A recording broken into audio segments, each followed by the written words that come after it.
శ్రీ గురుభ్యో నమ శ్రీమాత్రే నమ రహస్యవాణి ఛానల్ ప్రేక్షకులందరికీ నమస్కారం. అందరికీ స్వాగతం. ఇప్పుడు సంక్రాంతి పండగ భోగి గురించి చెప్పుకున్నాం కదా. మకర సంక్రాంతి అంటే పితృదేవతల దినం. ఈ రోజున ఎటువంటి ఆరాధన చేస్తారు, పితృదేవతల పేరు మీద ఏం చేస్తారు? ఈ రోజున పితృదేవతలకి తర్పణాలు వదులుతారు. తర్పణాలు వదిలి భగవంతుడి దగ్గర నైవేద్యం కొంతమంది మేము పెట్టమండి, పితృదేవతలకే పెడతాము, దేవుడికి పెట్టం, మా ఇంటి సాంప్రదాయం అంటే అలానే మీరు ఫాలో అవ్వండి. లేదు పెడతామండి ఏదో ఒకటి, గుమ్మడికాయతో సంబంధించిన తీపి పదార్థాలు ఈరోజు చేస్తారు. చేసి భగవంతుడి దగ్గర నివేదన చేసి తర్వాత పితృదేవతలకి అంటే కాకికి ఆహారం మాత్రం పెట్టాలి. ఈ రోజున కనీసం ఒక్కళ్ళకైనా కూడా భోజనం పెట్టాలి. పెడితే పితృదేవతలు సంతోషిస్తారు. పితృలోకంలో వాళ్ళందరూ ఉంటారు కదా, మన పితృదేవతలు, వాళ్ళు సంతోషించారు అంటే మనం కుటుంబం చాలా సంతోషంగా ఉంటుంది. వాళ్ళ సంతోషమే వాళ్ళ అనుగ్రహమే మన సంతోషం. అలా ఈరోజు తర్పణాలని వదిలి పితృదేవతలకి భోజనం అంటే కాకికి ఆహారం పెట్టడం, అన్నదానం చేయటం, ఇలాంటివి ఈ రోజున చేయటం. ఇంకొకటి, మనకి సంక్రాంతి అంటే హరిదాసులు గుర్తుకొస్తారు అందరికీ. హరిదాసులు వాళ్ళు ఒక అక్షయ పాత్రని తల మీద పెట్టుకొని వెంకటేశ్వర స్వామి యొక్క నామాలు పెట్టుకొని పంచధోవతి కట్టుకొని వాళ్ళు ప్రతి ఇంటి ముందు కూడా హరి సంకీర్తనలు చేసుకుంటూ, ఒకప్పుడు కాలంలో అయితే తెల్లవారుజామునే హరిదాసు వచ్చి అందరినీ నిద్రలేపేవాడు. హరి సంకీర్తనలు చేస్తూ అందరినీ వీధి వీధిగా తిరిగి లేపి వెళ్ళిపోతాడు. తర్వాత 10:30కో మళ్ళా వచ్చి అందరి దగ్గర కూడా భిక్ష తీసుకుంటాడు. కొత్తగా వచ్చిన ధాన్యాన్ని ఆయనకి కొంత ధనాన్ని కలిపి ఆయన అక్షయ పాత్రలో వేస్తారు. ఆయన ఆశీర్వదించి వెళ్తారు. ఇట్లా ఈ విధమైన సాంప్రదాయాలు మన తెలుగు రాష్ట్రాల్లోనే ఎక్కువగా కనిపిస్తాయి. అద్భుతమైన సాంప్రదాయం అంటే ప్రతి ఒక్కళ్ళని ఆదుకునే పండగ కూడా ఇది.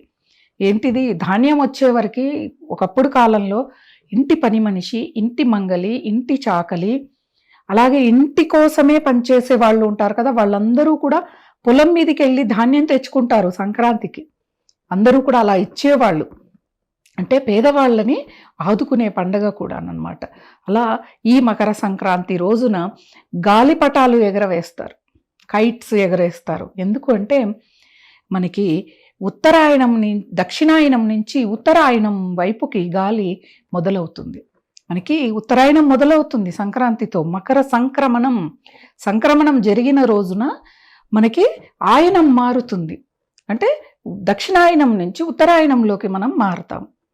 ఆ రోజే ఈరోజు గాలి బాగా వేస్తుంది కాబట్టి, అంటే ఎక్కువగా వేయదు, మరీ లేకుండా కాదు, గాలిపటాలు ఎగరేసుకోవటానికి వీలుగా ఈ మకర సంక్రాంతి రోజు నుంచి గాలి వీస్తుంది. మనకి గమనించాలి, మనం ప్రతిదీ ప్రకృతిలో గమనించాలి.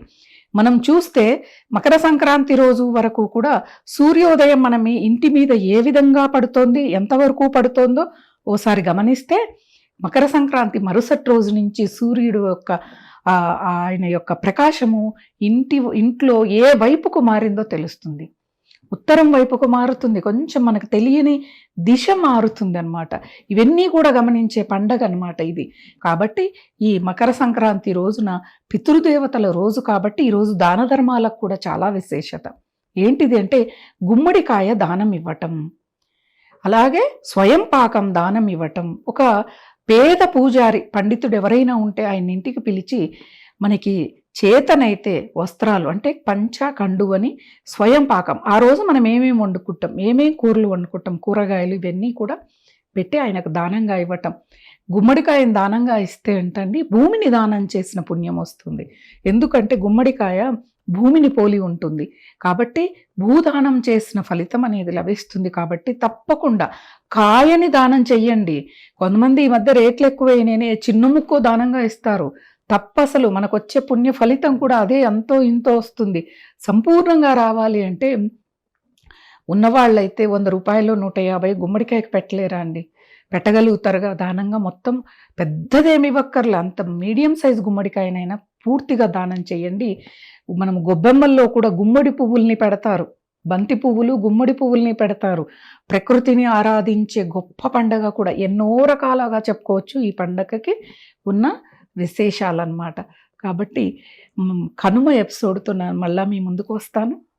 అంతు చిక్కని రహస్యాలు, మరెన్నో మనకి తెలియని పురాతన కట్టడాలు, వాటి వెనక దాగిన నిజాలు, పూర్వీకుల ఆచారాలు, మరెన్నో మూఢ విశ్వాసాలు, ఇలా కాలగర్భంలో కలిసిపోతున్న రహస్యాల కొరకు సబ్స్క్రైబ్ చేయండి రహస్యవాణి ఛానల్.